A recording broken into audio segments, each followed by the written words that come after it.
ગામ મુકામે ભક્તરાજ શ્રી શું નામ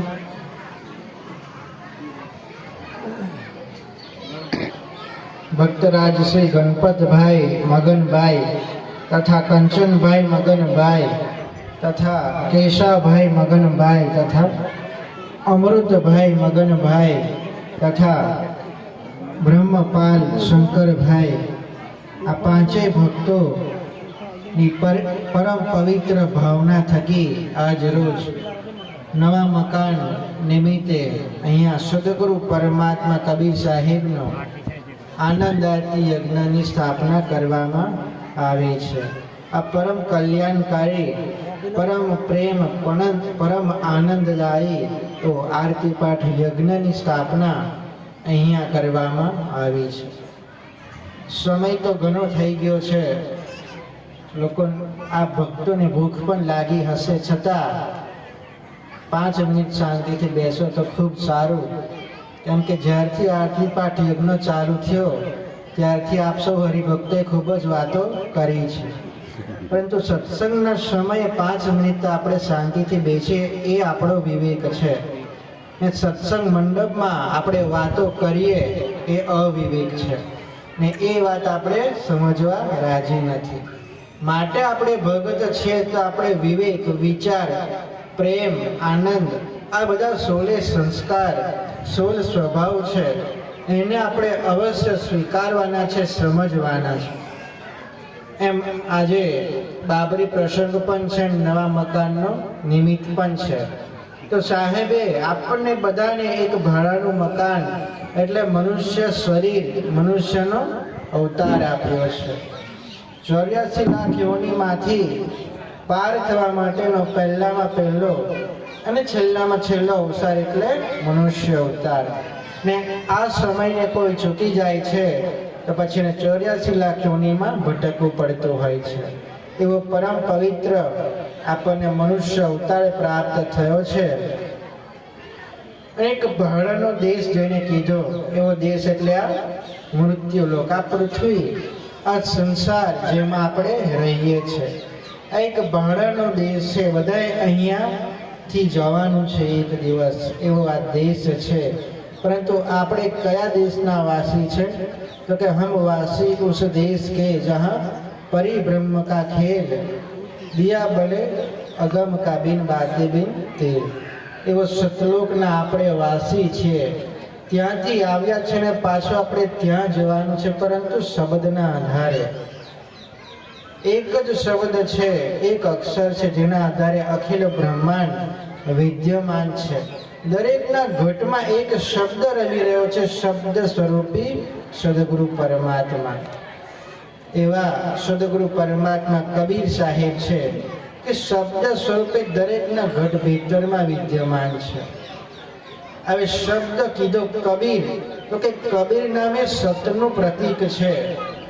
જેની ઓળખ કરવી હોય તો આપણે ગુરુદેવના સાનિધ્યમાં જવું પડે, ગુરુદેવના સાનિધ્યમાં બેસીને સતનામની ઓળખ કરવી પડે, ત્યારે ઘટમાં બેઠેલા પરમાત્માની ઓળખ આપણને થતી હોય છે। ત્યારે વધુ ન કહેતા ગમે તેવું પાન, પડીકી, બીડી, તમાકુ, દારૂ, તાળી, મોસ, માટી એવું ગમે તેવું વ્યસન આપણે ખાવાનું નથી અને ઘરમાં લાવવાનું પણ નથી। હમણાં આરતી ચાલુ થઈ ત્યારે ઘણા બધા ભક્તોએ કંઠી માળા ધારણ કરી છે, શિષ્ય પદ ધારણ કર્યું છે, તો ગમે તેવું વ્યસન, પાન, પડીકી, બીડી, તમાકુ, દારૂ, તાળી, મોસ, માટી ગમે તેવું વ્યસન આપણે ખાવાનું નથી, ઘરમાં લાવવાનું નથી અને એનો વેપાર પણ નથી કરવાનો। ઘણીવાર આપણે ભગત તો બનીએ પણ પાન, પડીકી, બીડી, તમાકુનો વેપાર કરીએ છીએ, માટે એવો વેપાર પણ નથી કરવાનો। આપણે પરમ પવિત્ર અનાજ પાણીનો ખોરાક લેવાનો છે, અનાજ પાણી કરિયાણાનો વેપાર કરવાનો છે, કેમ કે વ્યસનનો વેપાર કરવો એટલે ઝેર વેચવા સમાન છે। જેના પ્રતાપે આપણા ગામના, આપણા ઘરના કેટલા યુવા છોકરાઓ ખતમ થઈ જાય છે ને એના ભોગી સ્વયં આપણે સ્વયં છે। માટે એવો વ્યસનનો વેપાર ક્યારેય પણ કરવાનો નથી અને ઘરમાં લાવવાનું પણ નથી।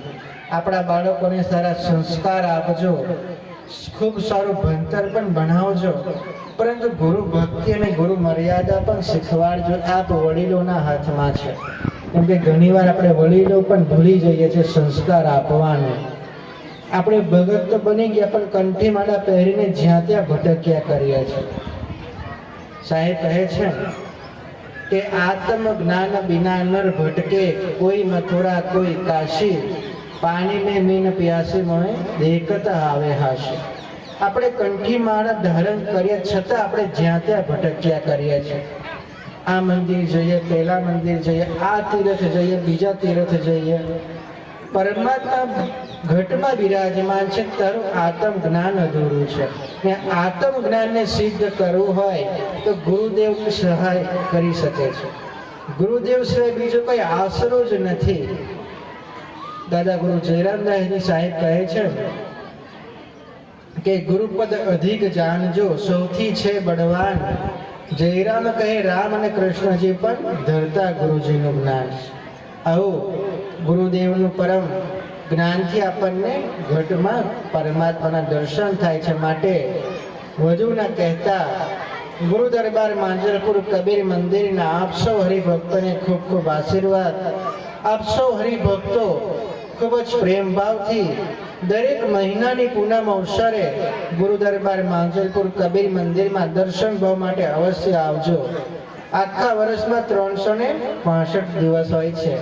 365 દિવસમાંથી આપણે માત્ર 12 દિવસ ગુરુ ગાદીને આપવાના છે. હવે આટલા દિવસ પણ જો આપણે ન આપી શકીએ તો આપણી ભક્તિમાં અધૂરી છે, ભક્તિમાં ખોટ છે. આપણને આળસ આવી જાય છે કે આપણે ગુરુના ઘરે ગુરુદેવના દર્શન કરવા માટે નથી જઈ શકતા. આપણે 365 દિવસમાંથી માત્ર 12 દિવસ આપવાના છે. કેમ કે આખા વર્ષમાં 12 મહિના એટલે 12 પૂર્ણિમા આવે. તો આપ સૌ હરિભક્તો ખૂબ જ પ્રેમભાવથી દરેક મહિનાની પૂનમ અવસરે પધારજો. અને બીજું એક અગત્યનું આપ સર્વ હરિભક્તોને આમંત્રણ છે.